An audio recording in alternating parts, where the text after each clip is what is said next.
Greetings, my dear friends. This is SoulWeaver. Today I want to talk about eternal life, about whether it is even possible, and about those who, according to ancient texts, lived so long that it seems like something out of science fiction.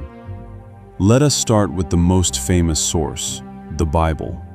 In the Old Testament, we read about patriarchs who lived incredibly long lives. Adam lived almost 1,000 years. His descendants also. Methuselah, the most famous long-lived figure, lived almost 1,000 years. Noah lived almost 1,000 years. After the flood, lifespan drops sharply, to hundreds of years, then to 200, then to 100. Today, such numbers seem unbelievable to us. We consider 100 years to be the limit. And if someone lives to 110 or 120, it is a sensation. What happened? Why did people live so long? And why did lifespans drop so sharply after the flood? One explanation is the vapor canopy hypothesis. According to this hypothesis, before the Great Flood, the Earth was surrounded by a water canopy, a layer of water vapor or thin ice in the upper atmosphere. This canopy protected the planet from harsh cosmic radiation, ultraviolet rays, and radiation. It created a greenhouse effect, maintaining a warm, uniform climate across the entire planet. And most importantly, this water canopy is thought to have protected living organisms from the harmful radiation that accelerates aging and causes mutations. Before the flood, proponents of this theory say, Earth's atmosphere was like a giant greenhouse. There were no sharp temperature changes, no damaging ultraviolet radiation, no radiation background that shortens our lives today. Then the flood happened. The water canopy collapsed onto the Earth. It rained for 40 days and 40 nights. The water that once protected the Earth became the water that destroyed it. After the flood, the protective canopy was gone.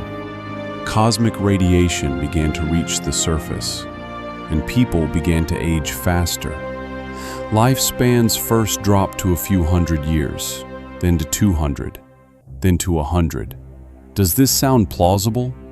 Perhaps, but it is only a hypothesis. We have no proof that the water canopy existed, but we also have no proof that it did not. But the Bible is not the only source that speaks of long-lived people. Take ancient Mesopotamia, the Sumerians, the Akkadians. There is a document called the Sumerian King List. It is a list of rulers who supposedly existed before the flood, and the numbers there are staggering. The first kings ruled for 20, 30, 40,000 years. Only after the flood do the rains begin to drop to hundreds and tens of years. Of course, historians and archaeologists consider these numbers mythological, symbolic. Perhaps the Sumerians used some other calendar system, or the number of years of rain was linked to astronomical cycles, or they are simply legends that should not be taken literally. But still, it is strange. Both the Bible and the Sumerian lists show the same pattern. Before the flood, people lived for thousands of years, shockingly long. After the flood, lifespans dropped to numbers that are more normal and understandable to us today. If this is just a myth, why does it appear in different cultures that had no contact with each other? Coincidence? Or a shared memory of something that really happened? Now let us look at Asia, China, India, Tibet. There, long-lived people did not reach the biblical scale, but their ages are still impressive. And we have not only legends, but also medical records that are considered historical documents. In China, there was a doctor whose age is recorded in documents as 300 years. He lived through several changes of power. He was recognized by official authorities. Another Chinese long-lived person, according to various sources, lived between 200 and 250 years. He was a herbalist, practiced qigong, and lived a moderate life. Chinese newspapers wrote about him. Photographs of him exist. He had many wives and more than 200 descendants. Ancient medical treatises mention long-lived people who lived 280 and 290 years. Taoist monks practiced breathing exercises, meditation, and ate herbs. Buddhists and Taoists explain longevity not by genetics or chance, but by lifestyle. Proper nutrition, spiritual development, mental activity, moderation, inner harmony. All of this, they believe, contributes to a long life. In Tibet, there are monks who are said to live 150 to 200 years. There are no official records, but oral traditions persist. And interestingly, Buddhists and Hindus believe in reincarnation. For them, eternal life is not the endless existence of one body. It is the endless journey of the soul through many lives. Now let us think about the future. Can modern technology give us eternal life? There are studies that say the first person who will live to 200 years has already been born.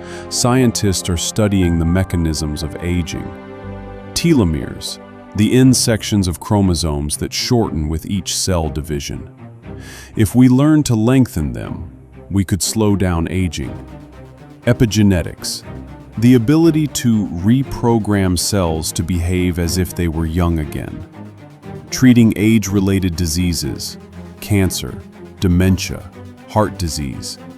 Cryonics, freezing the body after death in the hope that future medicine can revive it. It sounds like science fiction, but who knows? 100 years ago, flying to the moon was science fiction. I do not know if eternal life will become a reality. I do not know if we will live to see it. I do not know if we would even want it. Because eternal life in one body is not only joy, it also raises the question of meaning. If you have infinity, why rush to do anything? Why love if you can do it any time? Why create if you have eternity ahead of you? Many religions say that the finiteness of life is not a curse, but a gift. It makes us treasure moments. It gives value to each day. It motivates us to act. But there is another view of eternal life: the reincarnation of the soul. Hindus and Buddhists believe that the soul does not die with the body. It moves into a new body. It is born again. And this cycle, samsara, can last forever. If this is true, then the question of eternal life gets a different answer. Your body is not you. You are the soul. The soul is immortal. It lives forever, changing bodies like clothes. Then longevity in one body is not the main thing. The main thing is what happens to the soul. Does it grow? Does it become wiser, purer, brighter? In this context, the long-lived people of the past are simply those whose bodies lasted longer than average. Their souls are the same as everyone else's. They just had more time in one lifetime. Or perhaps, and this is only my guess, in the past, people really did live longer. Because of the water canopy, because of different conditions, because of clean air and water, because of the absence of toxins, because of a different lifestyle. We live in a world that accelerates our aging. Stress, polluted air, chemicals in food, electromagnetic radiation, lack of sleep. We destroy ourselves every day, and we wonder why we live so little.